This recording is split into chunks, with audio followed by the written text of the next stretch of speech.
Halo, Assalamualaikum warahmatullahi wabarakatuh. Salam dan bahagia. Bertemu lagi bersama saya, Desi Mandasari dari SMP Negeri 1 Rambutan, Kabupaten Banyu Asin, Sumatera Selatan, calon guru penggerak Angkatan 9. Pada kesempatan kali ini, saya akan berbagi mengenai demonstrasi kontekstual Modul 1.4 Budaya Positif, praktik penerapan segitiga restitusi. Selamat menyaksikan. Sebelum lebih lanjut membahas mengenai penerapan segitiga restitusi, perkenalkan dulu dua orang hebat yang selalu membersamai saya, yaitu Ibu Sri Winarti, Magister Pendidikan sebagai fasilitator, dan Ibu Ratmi Ardian, Magister Pendidikan sebagai pengajar praktik. Apa sih segitiga restitusi? Segitiga restitusi adalah suatu proses dialog yang dijalankan guru ataupun orang tua agar dapat menghasilkan murid yang mandiri dan juga bertanggung jawab. Terdapat 3 tahapan yang penting pada segitiga restitusi, yaitu yang pertama, menstabilkan identitas, yang kedua, validasi tindakan yang salah, dan yang ketiga, menanyakan keyakinan kelas. Pada tahapan menstabilkan identitas dilakukan berdasarkan prinsip-prinsip. Yang pertama, membuat kesalahan adalah bagian dari proses pembelajaran yang nantinya akan menggeser identitas gagal ke identitas sukses. Tahap validasi tindakan yang salah dilakukan berdasarkan prinsip-prinsip. Yang pertama, setiap perilaku berupaya untuk memenuhi suatu kebutuhan tertentu. Yang kedua, guru akan bergeser dari pemikiran stimulus respon menjadi proaktif sehingga dengan mengenali dan mengakui kebutuhan murid akan memperbaiki hubungan dengan murid. Tahap terakhir adalah menanyakan keyakinan. Pada tahap ini, murid akan diberi pertanyaan-pertanyaan bermakna untuk memunculkan motivasi secara intrinsik, sehingga murid mampu mengaitkan keyakinannya dengan tindakan yang salah. Kasus pertama, Husna sering terlambat ke sekolah karena terlebih dahulu mengerjakan sesuatu. Berikut penyelesaian menggunakan segitiga restitusi. Husna, dengar dari guru tiket kamu sering datang terlambat akhir-akhir ini. Iya, Bu. Guru tiket, sudah berapa kali kamu terlambat? Itu. Sudah 6 kali, Bu. Saya mohon maaf. Ibu mengerti. Tapi itu sebuah kesalahan kan? Kesalahan itu manusiawi. Semua orang pasti pernah membuat salah. Yang paling penting kita bisa belajar dari kesalahan itu dan memperbaikinya. Iya, Bu. Saya merasa bersalah dan mengecewakan. Husna, kamu punya alasan kenapa datang terlambat? Iya, Bu. Alasan saya karena saya terkadang harus mengantarkan program bersama ibu saya. Masya Allah, Husna, kamu anak yang baik dan berbakti kepada orang tua. Tapi kamu harus ingat, karena tugas kamu sekarang ini adalah belajar.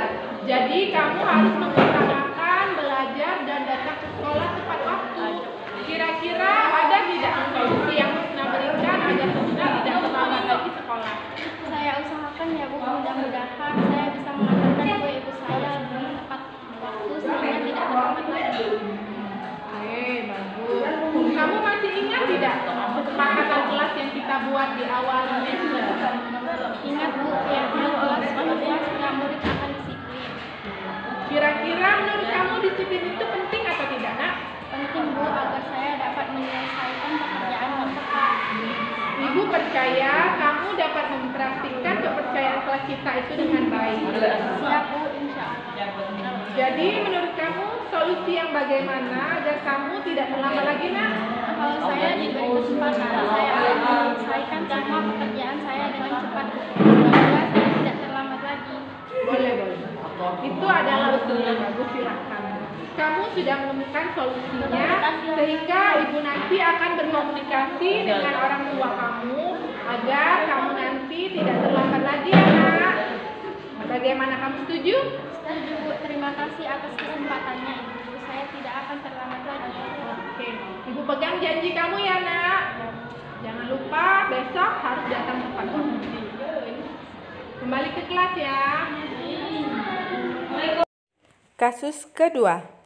Arifin sudah beberapa kali tidak mengumpulkan tugas serta sering terlihat kurang berkonsentrasi pada saat proses pembelajaran. Berikut penyelesaian menggunakan segitiga restitusi.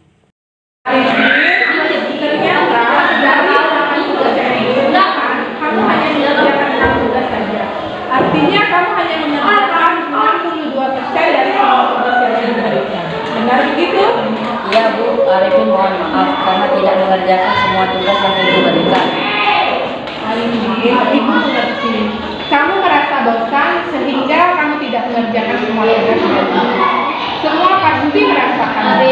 Dan pastinya bukan hanya Arifin saja yang merasa bosan. Teman-teman lain juga pasti merasa bosan untuk mengerjakan tugas. Ya Bu, Arifin merasa bersalah telah mengecewakan Ibu. Padahal Ibu sudah memberikan tugas bahasa Indonesia yang menggunakan Arifin dengan teman-teman, jadi mengerti tentang materi yang Ibu berikan. Arifin pasti punya alasan mengapa Arifin mengerjakan semua tugas dari Ibu. Iya Bu, alasan saya tidak mengerjakan tugas karena saya sering main game sampai larut malam, sehingga saya tidak bisa berkonsentrasi belajar dan mengerjakan semua tugas sekolah. Jangan kamu habiskan masa muda kamu untuk hal-hal yang kurang bermanfaat. Lihat, kamu jadi tidak berkonsentrasi pada saat proses pembelajaran. Jadi menurut Arifin, bagaimana agar Arifin dapat mengerjakan tugas dengan cepat? Kalau saya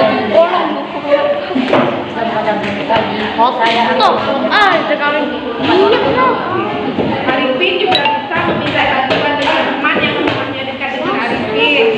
Nanti mengerjakan atau mengajarkan Arifin bagaimana cara mengerjakan tugasnya.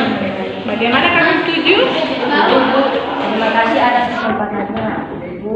Saya tidak akan mengerjakan Ibu lagi. Jadi supaya ya jangan kamu.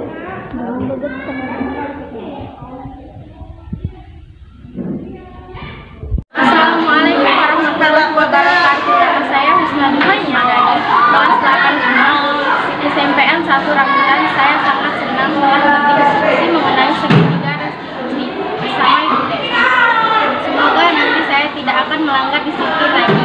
Kami harap Ibu Desi selalu bersemangat mengajar kami. Semangat Ibu. Assalamualaikum warahmatullahi wabarakatuh. Assalamualaikum warahmatullahi wabarakatuh. Saya Arifin Ilham, kelas 85 SMP Negeri 1 Rambutan. Diskusi yang telah saya dan Ibu Desi lakukan mengenai segitiga restitusi sangat menarik. Saya jadi mengetahui mengenai pemecahan masalah dengan segitiga restitusi.